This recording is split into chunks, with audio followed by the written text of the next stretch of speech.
This morning, the church dares to proclaim something extraordinary.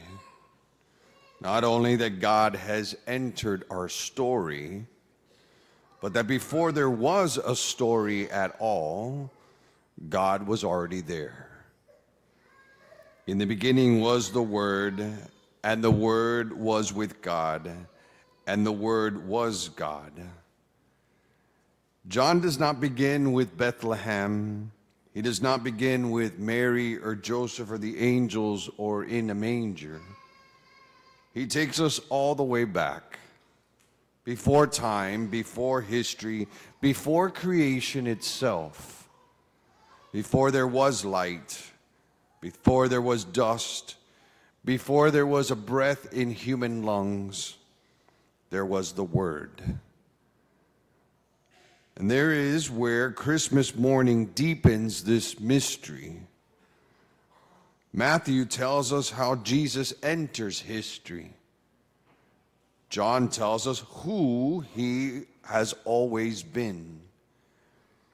The child lying in the manger is the eternal Word through whom all things were made. The tiny hands that grasped Mary's fingers are the hands that shaped the stars.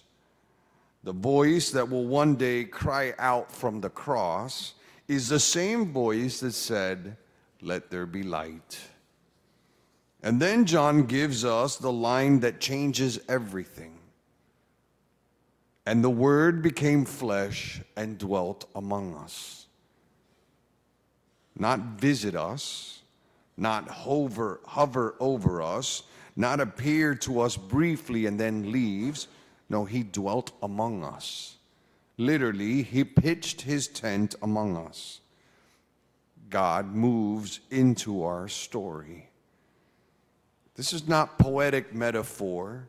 This is a theological earthquake. The eternal God did not save us from a distance. He entered fully into our condition, our limits, our vulnerability, our suffering, our death.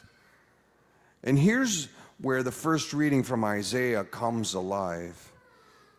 Isaiah tells us, "How beautiful upon the mountains are the feet of the one who brings good news, who proclaims peace, who brings glad tidings, who says to Zion, 'Your God reigns.'"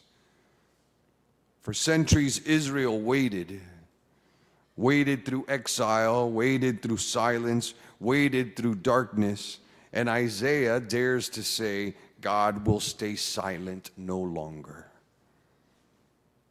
"Break forth together in song," the prophet says, "for the Lord has comforted his people." Christmas is that moment when God's silence ends.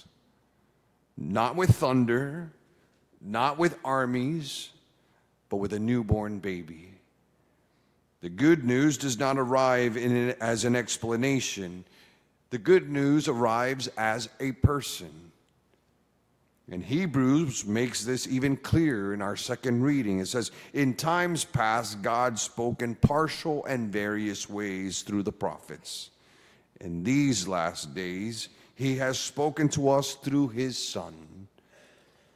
In other words, God has everything he wants to say.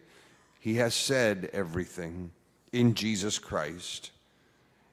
If you want to know what God is like, do not look elsewhere. Look at Christ. Look at his mercy. Look at his humility. Look at his willingness to enter into poverty and rejection. Look at the cross that is already hidden in the wood of the crib. This is why John speaks so honestly to us. He came to what was his own, and his own people did not accept him. Christmas does not deny the darker parts. It confronts it. The light shines in the darkness, John says, and darkness has overcome it. And the darkness has not overcome it. Some of you come to this Mass this morning radiant and joyful.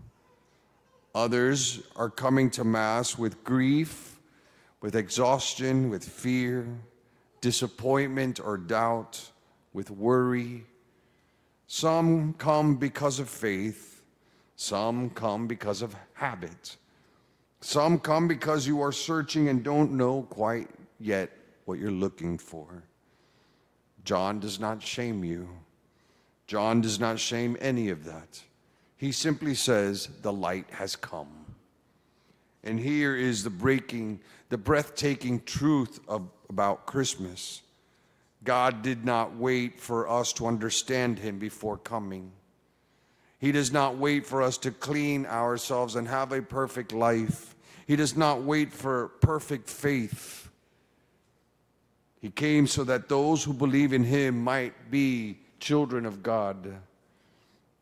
Not servants, not spectators, not outsiders, but his children. That means Christmas is not just about something we observe, it is something we are invited into. The Word became flesh so that our flesh could take up into God. He enters our history so that our history may be redeemed. He takes on our humanity so that we might share his divine life. This is not sentimentality. This is salvation. So when you leave this church today, do not rush past the mystery. I invite you to visit the creche, to look again upon the Christ child. Let yourself be looked at by him. Carry this truth into your homes and into your hearts. Why? Because God has spoken, God has come, and God has stayed. And because the Word has become flesh, because light has entered darkness, because God has chosen to dwell with us, nothing, absolutely nothing, will ever be the same. For Christ is our Savior, born today. Thanks be to God. Merry Christmas.